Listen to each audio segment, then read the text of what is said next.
जी, सर्वे में उत्तर प्रदेश का जो जिक्र करना बेहद जरूरी हो जाता है क्योंकि सबसे बड़ा देश का राज्य है और अब फिलहाल मौजूदा वक्त में आपके पास 3 सीटें हैं, लेकिन सर्वे में कहा गया कि आप 7 सीटें जीत सकते हैं। लेकिन अगर जयंत चौधरी चले गए फिर जो है आपका क्या समीकरण है, क्या कहता है आपका फिर जो है वोटर? और आपके सभी दर्शकों को मेरा सादर नमस्कार। जी और अभिषेक भाई, जहां तक सर्वे की बात है, मैं तो ये नहीं जानता ये सर्वे जो होते हैं तो करने का तरीका क्या है। ये फोन कॉल के माध्यम से सर्वे होते हैं, ऑनलाइन वोटिंग कराई जाती है, या किस माध्यम से कंपनियां सर्वे करती हैं। मैं उस तरीके को नहीं जान पाया हूं आज तक कि वो सर्वे का तरीका क्या है, या उनके लोग क्षेत्र में जाके लोगों से मिलने का काम करते हैं। तो अभी पहले तो मुझे उनका तरीका ही नहीं पता। अगर आप कुछ बता सके तो मेरी बड़ी मदद हो जाएगी उसमें। 35,000 और फिर लोगों से तो जाके मैन टू मैन बात की गई कि आप किसे वोट देना चाहते हैं, किसे आप जो है वोट देंगे। ओहो, और 1,14,000 लोगों से जो है वो ऑनलाइन जो है रिजल्ट मंगवाए गए। 1,14,000 और 35,000 कितने हो गए पंकज जी? ये 1.5 लाख हो गए, 1,49,000 समथिंग। नहीं नहीं, ज्यादा ज्यादा हो जाएंगे। आई थिंक 1,60 के लगभग हो गए। अरे 1,60,000 35 45, अच्छा 49, 49। 1,49,000 चलिए 35 चलिए 45 नहीं नहीं, और चलिए अभिषेक भाई आपकी बात बड़ी कर देते हैं। मेरा मैथमेटिक्स हो सकता है थोड़ा कमजोर हो, जी। लेकिन नहीं, नहीं, 1,50,000 लोगों से बातचीत करके या संपर्क साध के आप 150 करोड़ लोगों का भविष्य तय करना चाहते हैं यहाँ बैठकर। मैं आपके लिए नहीं कह रहा हूं, मैं जो सर्वे कंपनियां जिन्होंने किया है, जो टीवी बड़े जोर शोर से आज दावा कर रहे हैं कि फिर से तीसरी बार और 3.0 और अपने मुंह मियां मिट्टू बनने वाली बात हो रही है। मैं ये पूछना चाहता हूं, क्या 1.5 लाख लोग 150 करोड़ लोगों का भविष्य तय कर देंगे? एक जनरल सी बात है, ऐसा नहीं हो सकता। अगर आप एक प्रतिष्ठित यूट्यूब चैनल चला रहे हैं और मुझे लगता है कि 1.25 करोड़ के लगभग आपके सब्सक्राइबर हैं, बहुत बड़ी जनसंख्या में, इतने तो टीआरपी बड़े बड़े चैनलों की भी बहुत से चैनलों की नहीं है। मैं आपसे कहता हूं आप एक सर्वे कराइए और मैं आपको देता हूं नंबर, मैं आपको माध्यम भी देता हूं, टीम भी देता हूं, नंबर्स भी देता हूं, और 1.5 लाख छोड़िए, मैं ऐसा संसाधन देता हूं कि 10 लाख लोगों तक आपका सर्वे हो जाएगा। और कल आप 1 हफ्ता लगेगा, 7 दिन बाद उस सर्वे को आप जारी कर दीजिएगा। तो और अगर आपने कहा के गौरव जैन अभिषेक यकीन करेंगे? अभिषेक भाई, नहीं, मेरे यकीन करने का सवाल नहीं है, बात जनता की है। मैं तो खारिज करूंगा, लेकिन मैं बात जनता के पॉइंट ऑफ व्यू से कर रहा हूं। मैं आपको देता हूं 1 हफ्ते में 10 लाख लोग कवर हो जाएंगे। और वो सर्वे जब आप चलाएंगे और वो सर्वे कहेगा कि उत्तर प्रदेश के अंदर 2 या 3 सीट को जोड़कर बीजेपी सारी सीटें आ रही है, तो फिर उस सर्वे पे कौन कौन यकीन करेगा? क्या मृत्युंजय भैया की वही राय होगी, या क्या पंकज भाई साहब की वही राय होगी? मेरा पॉइंट ऑफ व्यू समझिए, समझ गया। 1.5-2 लाख लोगों से 150 करोड़ लोगों का भविष्य तय नहीं किया जा सकता। तय किससे किया जाता है? तय किया जाता है जनता से। सर्वे करती है जनता, सर्वे अपने आप जनता बोलती है आने वाला माहौल क्या है। आज नोएडा के अंदर हजारों किसान सड़क पर चिल्ला चिल्ला कर बता रहे हैं आंदोलन में कि क्या होने जा रहा है चुनाव के अंदर। आज वो 69,000 शिक्षक, नहीं भाई साहब, सड़क पर उतरे ना, किसी मुद्दे को लेकर सड़क पर उतरे ना। उनका एक दिन का आंदोलन तो उन्होंने कर लिया। 16 तारीख में बंद है पूरे देश के अंदर किसानों का, किसानों की ओर से पूरे देश में बंद का आह्वान है। दूसरी बात, 500 दिन से ज्यादा हो चुके हैं 69,000 शिक्षक भर्ती के लोग लखनऊ में धरने पर बैठे हैं। वो लोग और उनको देखने वाले लोग। गौरव जी, मुझे बताइएगा जी, आप जो है आपने आधार क्या बनाया इस बात को कि 2 से 3 सीटें बीजेपी जीतेगी? वो आधार क्या है इस बात का कि मेरा आधार तो 80 की 80 सीटें हराने का है। ना, मैंने तो आपके सम्मान में 2-3 सीटें दी। अभिषेक भाई सॉरी, मैं अपनी बात वापस लेता हूँ। मैंने तो 2-3 सीटें आपके सम्मान में दी थी। मैं तो 80 की 80 हराने की बात कर रहा हूँ। मेरा सम्मान, मेरा चुनाव थोड़ा ही है।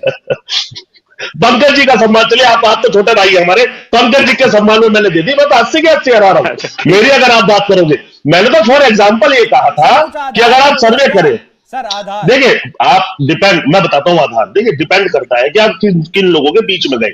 आज एक शब्द चलता है मीडिया में, हालांकि मैं यूज नहीं करता, एक गोदी मीडिया शब्द चलता है बहुत आज के समय में चैनलों के लिए, बहुत से साथी यूज करते हैं। और कुछ चैनल ऐसे हैं, मैं आपको बता दूंगा, अगर आप नाम कहिए मैं नाम भी ले दूंगा, मैं नहीं डरता इस चीज से। कुछ चैनल मैं आपको बताता हूं, मैं नाम नहीं ले रहा, आप कुछ समझदार हैं, सब साथी समझ जाएंगे। बेरोजगारी पे नो डिबेट, किसानों पर नो डिबेट, रोज महिला अपराध पर नो डिबेट, लूटमार हो रही है, नो डिबेट। पुलिस भर्ती में घोटाला हुआ, नो डिबेट। आम जनता के मुद्दों को लेकर कोई डिबेट नहीं है।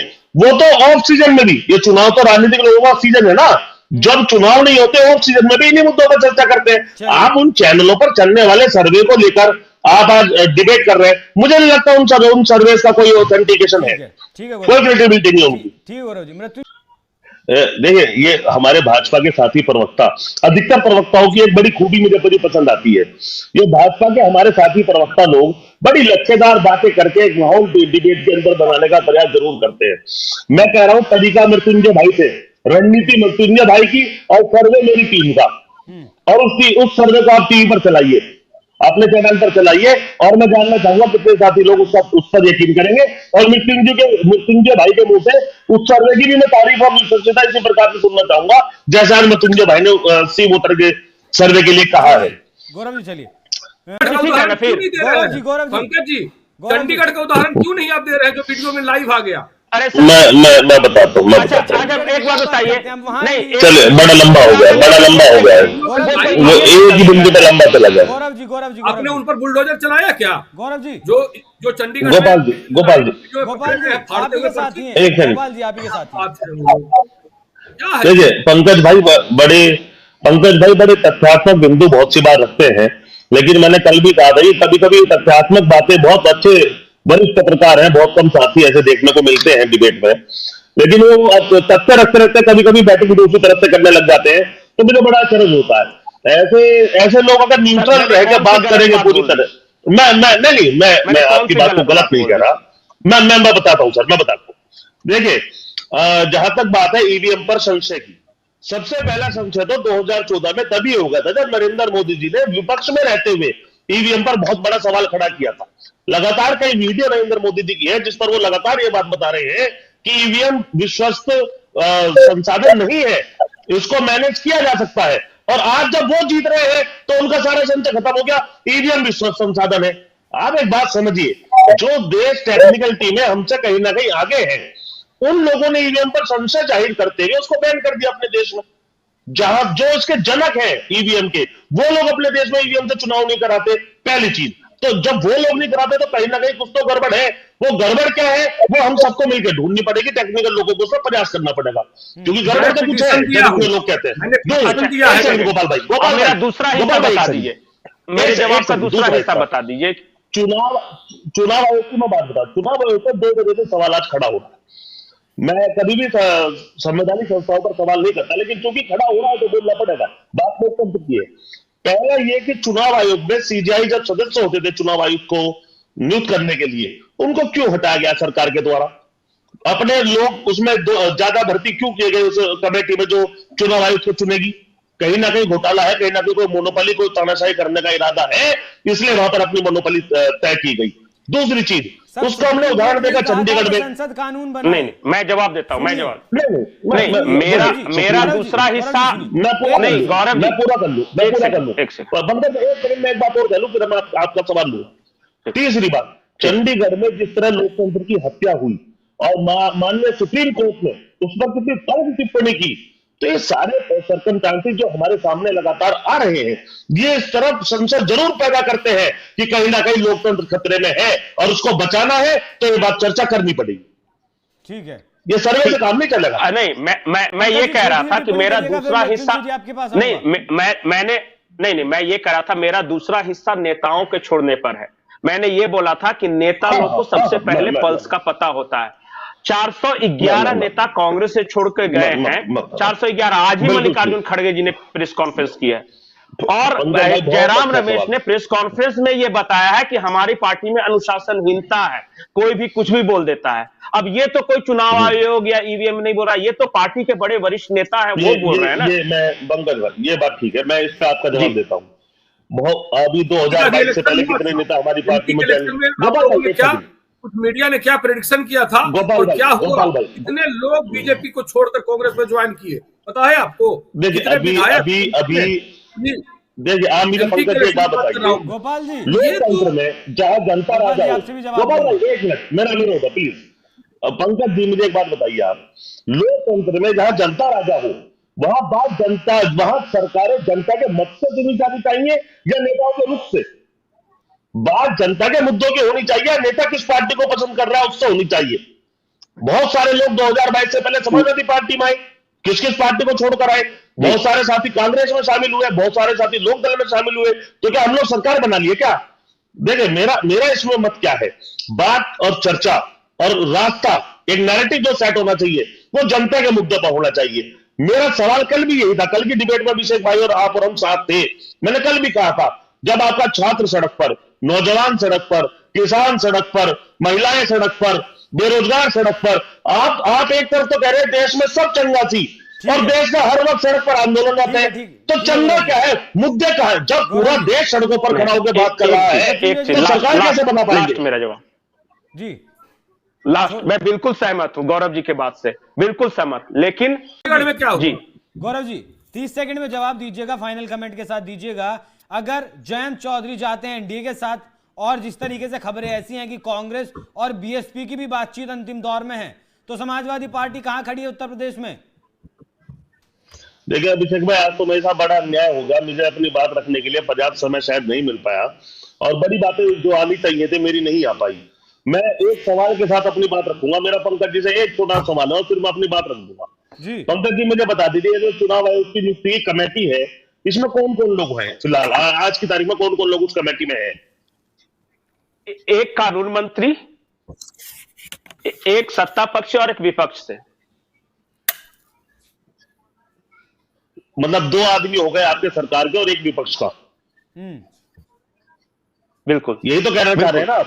तो ऐसी क्या आवश्यकता पड़ी थी, ऐसी क्या आवश्यकता पड़ी थी भाजपा सरकार को लोकसभा के अंदर आके इस नियमावली को बदलने की, जहां संवैधानिक संस्थाओं पे सीजीआई एक निरीक्षक के तौर पर लगाम लगाकर रख सकते थे, वहां अपना बहुमत लाने की क्या आवश्यकता पड़ी थी? गौरव जी, इस सवाल का जवाब मृत्युंजय शर्मा देंगे, आप मेरे सवाल का जवाब दीजिए। मैं आपके सवाल का जवाब दे रहा हूँ। ये चूंकि पंकज जी टेक्निकली इस बात को कह रहे थे, तो मैंने वो अपना शर्मा देंगे, बीजेपी के प्रवक्ता हैं। मैंने पंकज जी, मेरा दोनों से सवाल है, तो मैं मृत्युंजय जी से भी सवाल दे देता हूँ एक बार, फिर मैं 30 सेकंड में अपनी बात खत्म करता हूँ। बारी नहीं आएगी, आप मेरे सवाल का जवाब दीजिए। आज आपका जो विषय है अभिषेक भाई, सर्वे वाला, मेरा तो सवाल आपसे भी और मृत्युंजय जी से भी है कि आप साथीगण ये बता दें कि जो टमाटर 250 रुपए किलो बिका, जो दाल 200 रुपए किलो से ऊपर बिक गई, सवाल पर आइए। नहीं, सीधा सवाल है, इतना वक्त नहीं है, सीधे सवाल पर आइए। अगर जयंत चौधरी जाते हैं और कांग्रेस और बीएसपी का गठबंधन होता है, तो समाजवादी पार्टी कहां है? आधा मिनट दिया है, तो मैं आप ही के सवाल का जवाब दूंगा। आपको 1 मिनट दूंगा, लेकिन मेरे सवाल का जवाब दीजिए। आप ही के सवाल का जवाब दे रहा हूं, अगर सवाल का जवाब न हो तो मुझे आगे अवसर मत दीजिएगा जी। मैं सुनके भाई से पूछ रहा हूं और वो आप ही के सवाल का जवाब है कि 250 रुपए किलो का टमाटर, 200 रुपए किलो की दाल और 110 रुपए किलो का लीटर का पेट्रोल, और भाई साहब ये तो 1100 रुपए का सिलेंडर है, और तमाम तरह की महंगाई और बेरोजगारी का असर चुनाव पर पड़ेगा नहीं पड़ेगा? या क्या ये सी वोटर सर्वे इनने इन सब समस्याओं को, जन समस्या को काउंट किया होगा या नहीं किया होगा? और अगर ये समस्याएं लोकतंत्र में काउंट होती हैं, जनमत काउंट होता है, जनता की भावनाएं, जनता की समस्याएं, रोटी कपड़ा मकान सड़क सुरक्षा, आप ही का जवाब दे रहा हूं भैया, सुन लीजिए। रोटी कपड़ा मकान, अरे भैया सुन तो लीजिएगा, रोटी कपड़ा मकान सड़क सुरक्षा, बिजली पानी, किसान, बेरोजगार, नौजवान, इन सब के मुद्दों की बात होगी तो समाजवादी पार्टी पीडीए की रणनीति के आधार पर 80 में से 80 सीट भाजपा को हराकर भेजना काम करेगी। ठीक है, मृत्युंजय जी छोटा सा कमेंट करिएगा जो है गौरव जैन के सवाल पर। अगर की बात की थी, जो आपने अगर की बात की थी, अगर रोड में साथ ना रही भैया, वो अगर मगर की बात नहीं करते, अगर अव्वल तो ऐसा कुछ होगा नहीं, और अगर दुर्भाग्य ऐसी कोई बात रहेगी तो उसका जवाब उसके बाद में आपको जरूर। सर अब तक जितने भी अगर हो रहे हैं वो सब साबित हो रहे हैं, सब जितने भी अगर चल रहे हैं, जितना भी हमें तो ईडी का दिख रही है, सटीक और सही बैठी है। हमें तो एनडीए गठबंधन और भाजपा का डर दिखाई दे रहा है, जिसमें सत्ता पक्ष से 2 लोगों को इलेक्शन कमीशन में जगह देनी पड़ी। मृत्युंजय शर्मा, महंगाई वाले मुद्दे पर भी जवाब दीजिएगा मृत्युंजय भाई। बिल्कुल बिल्कुल, वो जो एमएसपी के नाम पर जो धोखा दिया किसानों को, उस पर भी बिल्कुल। अब मुझे बोलने देंगे तो मैं जरूर दूंगा दोनों पे। जो ईसीआई का अपॉइंटमेंट का है वो समय समय पे चेंज होते रहा है, इनफैक्ट जो उसका कंपोजिशन है वो सेम नहीं रहा है। आखिरी बार कब चेंज हुआ था? एक सेकंड मत दीजिए, आखिरी बार कब चेंज हुआ था? इससे पहले गौरव जी आप मेरा इंटरव्यू नहीं ले रहे हैं और मैं आपका इंटरव्यू ही नहीं। एक डाउट गंभीर बात है अभिषेक भाई, ये गंभीर बात है, मैं गौरव जी, सुन मेरे लूंगा, पास वक्त लेकिन नहीं है, मेरे पास सिर्फ 1 मिनट है। मैं गौरव जी, मेरे पास गौरव सिर्फ जी, 1 मिनट है, मेरे पास वक्त नहीं है। 2 सेकंड भैया, कोई भी कुछ भी बोल के चला जाएगा डिबेट में तो जनता में मैसेज गलत चला जाएगा। मृत्युंजय भाई, इससे पहले आखिरी बार कब चेंज हुआ था इस कमेटी में, जरा बता दीजिए। ठीक है, मैं वापस आ रहा हूँ अभिषेक जी। तो इस बार जो ये चेंज आया है जिसमें हम लोग कह रहे हैं कि जो कंपोजिशन है 3 मेंबर्स, बात करके मृत्युंजय भाई देख लीजिए, जी आप मेरे गौरव जी, आपको नहीं है। मतलब